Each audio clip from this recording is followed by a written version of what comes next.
Hey everyone, so I'm here in Zagreb, Croatia.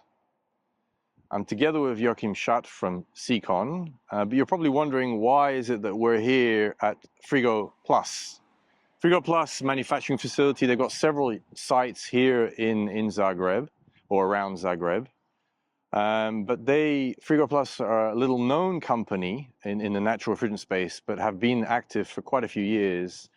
And we're going to learn a little bit more about what they do here and how they relate to Secon, right? Because Secon is a leading manufacturer of hydrocarbon chillers and heat pumps, is ATMO approved, and of the highest quality. And Secon are part owner of this company, right? Right. Yeah, and you've done that for a reason, right? You've done that to expand your production capacity to meet that growing demand, right, of hydrocarbon units. Yes, we came together with Frigo Plus around 10 years ago. Yeah. And for a long time, Frigo Plus was our production partner. Completely independently from us. Yeah. Around 2 years ago, we went into this part shareholdership of Frigo Plus. Okay. To create new possibilities of production capacities over here in Zagreb for us. Okay, and what we're going to see when we go in there is we're going to see kind of different workstations and the quality of the product that they're delivering for Secon. And we're going to show you a little bit of tour. And clearly the message that hopefully you'll get from this video is that, there's a lot of ambition here in this team. Yeah. Right? Because you've actually bought a new site right nearby. Yes. To ramp up production, to increase capacity because the demand is there. It's around 7 kilometers from this site. Okay. It's a plot of 28,000 square meters where we can build a new production facility up to 20,000 square meters with. That's a huge facility. 6 lines. 6 lines. Plan is to have a possibility to produce between 2,000 and 2,500 units a year. 2,000, 2,500 units per annum. Hydrocarbons only. Only hydrocarbons. Think about that. And that's something that you're planning for the next 2-3 years, right? You need a bit of time to build this up. We need a little bit of time. We consider that we can do it in 2 years to put first 2 lines of this facility into operation. And for now, we're going to go and see the quality of the line that they have here in the back, okay? So Joachim, tell us a little bit about what is this unit here by Retail that you're using? This is the latest innovation inside of our production because it's an automatic cable confectioning machine where you put directly from the electrical wiring diagrams into this machine.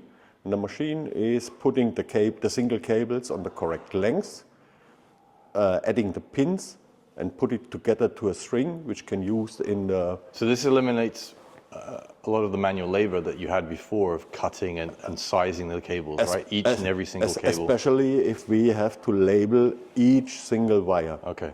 So show us a little bit this what's here. A machine is feeded from over here. Okay, you have so you all get the feed. the different cable colors. Mm-hmm. You see these pipes, these small pipes, which distribute the cables into the machine. Okay. And the machine then automatically bring together it to a string, make the pins, and we can take it out and use it over there in the where we assemble the electrical cabinet. So where you got the there, okay. Yeah, this is the first stage where we put the big components and that's in the...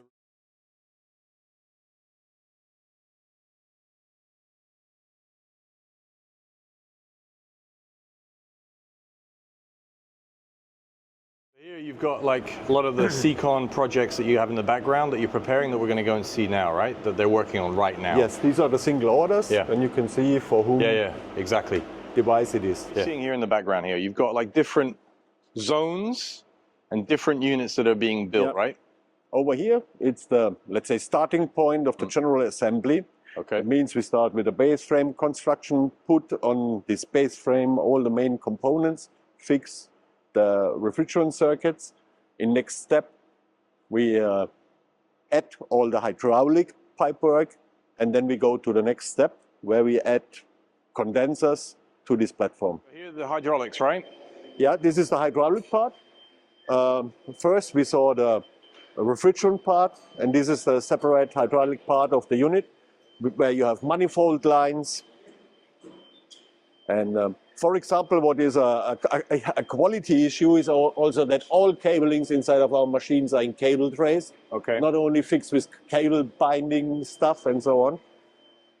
Towards the end of the process, and you've got this kind of condenser platform that you've standardized, right, across? Yeah, it's fully standardized, especially on this kind of machines, where we have these V-shaped condensers. Each block has 2 condenser coils, 2 fans, and a unit can consist from 2 of these V blocks up to 8 of these V blocks. What means 16 fans at all, and a total length of 12.5 meters. Okay, and this is this unit particularly will go on one truck, right, for delivery across Europe. Yes, you can imagine 12.5 meters is already on the limit of what a normal trailer can fit in. And you got some big bulk compressors here, I see. Yeah, we are partner. How many are there in the back? 4? This is a 4-circuit unit. 4 circuits. That means over here we have 4 of the biggest 8-cylinder bulk compressors inside. Okay. Split it on 4 separate circuits. Okay. What's the capacity of this unit? This unit has a total capacity of 750 kilowatts. And this would be typically for process cooling application, right? This machine is made for process cooling. All components are adapted to the project-specific design. Okay. Now we're in a test chamber, right? Yes, this is our test hall with, in totally, now this blue wall is covering it with 6 connection possibilities for units to this test stand. Okay, so what do you do here? For every single unit, you're testing, and it can take several hours up to a day, right? Depending on the unit. Now we left the assembly. After assembly and final connecting all electrical things, we moved the units to here, to the test hall, connected to the test bench. Okay. And then, depending on how many circuits, on what application, it can happen that we run it up to 8 hours. Okay. And this is also where you charge the units? Yes. Over here, it's an ATEX zone. Here is no open flame allowed, and here we charge the refrigerant. And this is before they're then shipped off to the customer? Yeah, we have one step after, which is the final cleaning. Okay. You know, the fine-tuning of the units and packaging of the units. Okay, before it's put on a truck. Okay. So this is an addition to the production process, right? So tell us a little bit about what this test chamber does in the background here.